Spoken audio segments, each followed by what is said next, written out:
Several areas are now under signal number 1 as Typhoon Bising moves closer to Eastern Visayas. We'll get the latest on the weather live straight from Pag-asa. Some healthcare workers in Metro Manila's public hospitals stage a protest as they still have yet to receive their benefits and allowances. The distribution of the so-called ECQ aid to affected residents in the NCR Plus bubble is extended. The DILG assures the public that all listed beneficiaries will receive their ayuda. A U.S.-based think tank says President Duterte's voice is much needed right now as Chinese ships continue to flock the West Philippine Sea. And we'll take a look at some stories of bayanihan amid the pandemic.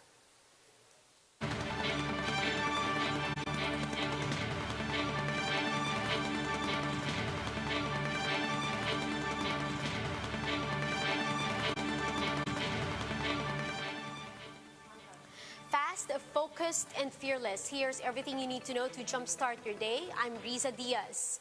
We begin today's newscast with signal number 1 being raised over different parts of the country as Typhoon Bising intensifies further. Now, these include the central and eastern portions of Sorsogon, the eastern portion of Albay, the eastern part of Camarines Sur, and the entire province of Catanduanes.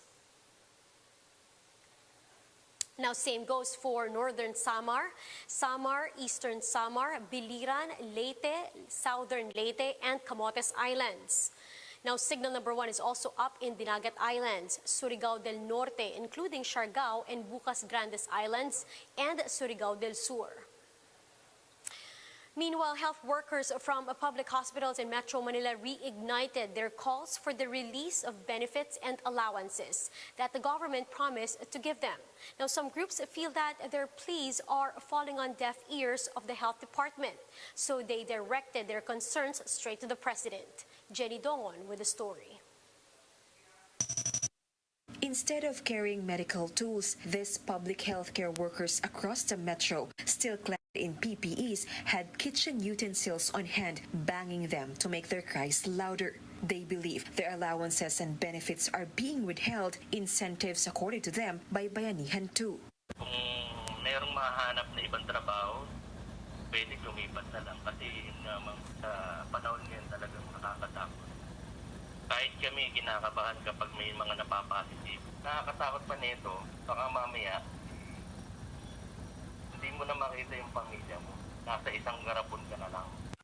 They conducted a noise barrage in their respective facilities. The hope for their calls will reach government officials, adding to their worries contracting COVID-19. Nursing aide Edgar Fernandez claimed he has only been tested once since the pandemic started, a far cry from Health Secretary Francisco Duque said that health workers are tested regularly. Kapag ikaw ay nakahalog-bilo mo na positive yung isang kasama mo o yung may pasyente na dinala doon na i-isolate, tapos biglang na positive, kayong mga kasama dun sa ward, no?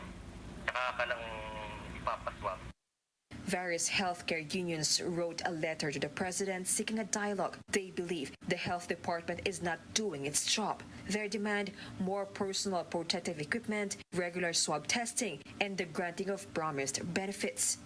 Ang aming performance-based bonus ng 2018, 2019, 2020, anong petsa na hanggang ngayon sinasabi nila dapat tong February this year. Kasi hanggang ngayon hindi pa rin maibigay-bigay. Pati yung may budget na for the meal allowance, transport accommodation, may budget na rin. Nai-release na ang mga budget ito noong December 29 pa. Anong petsa na? April na po. Nai-release na para sa DOH. Asan na nga? The DOH said it has released 2.1 billion pesos worth of special risk allowance and active hazard duty pay for health workers. This includes meals, transportation fund, and insurance of frontliners.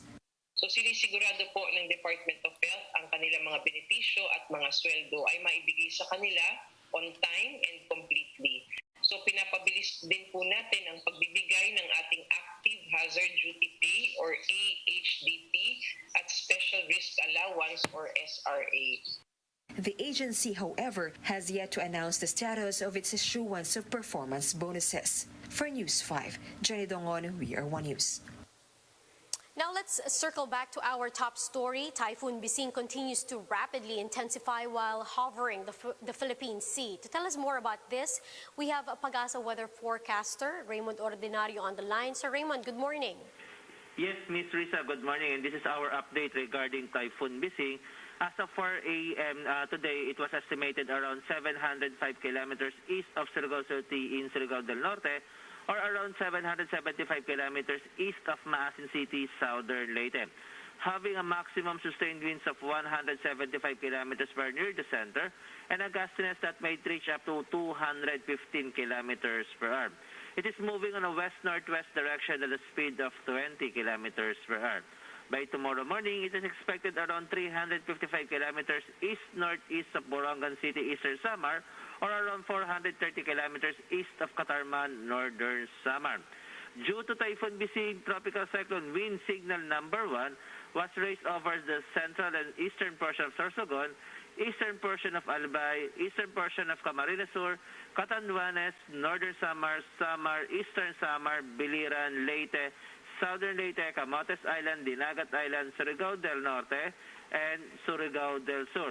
So by tomorrow, we're going to expect some moderate to heavy with that time intense rains over Eastern Visayas, Sorsogon, Masbate, Albay, Camarines Sur, Catanduanes, and Camotes Island. So we're alerting our folks living on those landslide that flood prone area to be alerted against the possible impact of the rains that might brought by the approaching Typhoon Bising.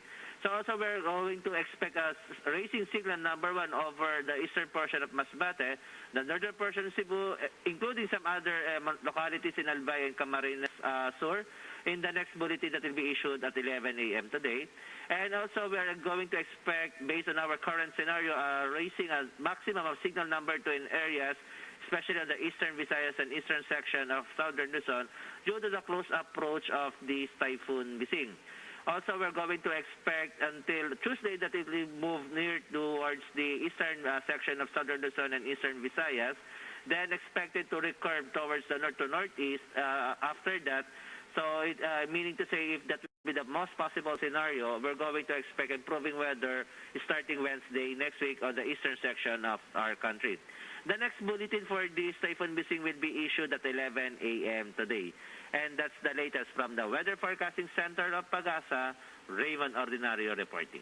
Maraming salamat. That is Mr. Raymond Ordinario from the Pag-asa Weather Forecasting Center. Now, a Washington think tank believes President Duterte's voice is needed to build an effective stance against China's latest incursions at the West Philippine Sea.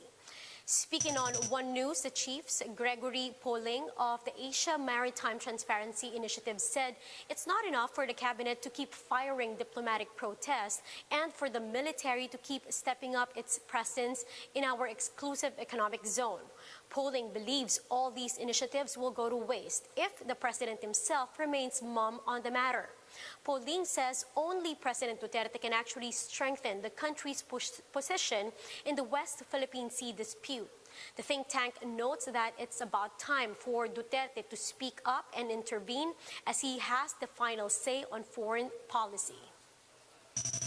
What you can't get, though, is you're right. You can't get the huge international diplomatic cost that you would hope to impose on Beijing because the president, at the end of the day, is not going to go in front of the camera and bash the Chinese for what they're doing. So it is left to Secretary Locsin, Secretary Lorenzana, who can be effective, but not as effective as the president.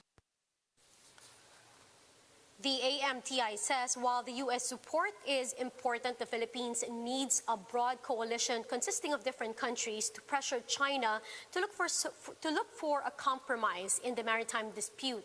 Polling also clarifies that the ASEAN is merely a venue for countries to come together and talk, but it will not be the one solving disputes between nations. Without clear support from other more non-aligned parties like India and the Europeans and the rest of ASEAN, couldn't get it done.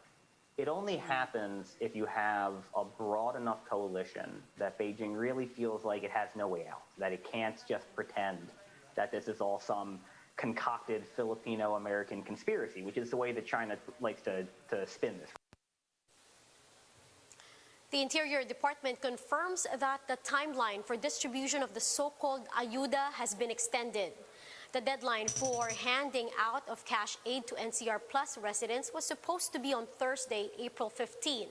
But on 1PH sa totoo lang, Interior Undersecretary Martin Dino said they are extending the deadline to make sure that all listed beneficiaries will receive cash assistance.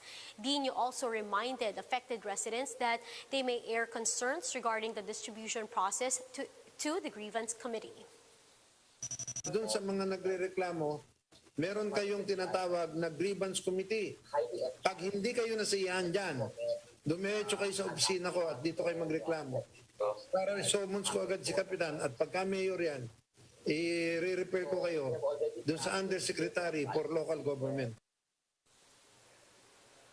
And that's how the day is shaping up to be. Join us later at 10 in the morning as we monitor the day's biggest stories from sunrise to sundown.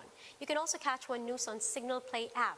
Register for a free account now at www.signalplay.com and stream One News live anytime, anywhere. I'm Riza Diaz. Mask on, wash hands and stay safe, Philippines. We are One News.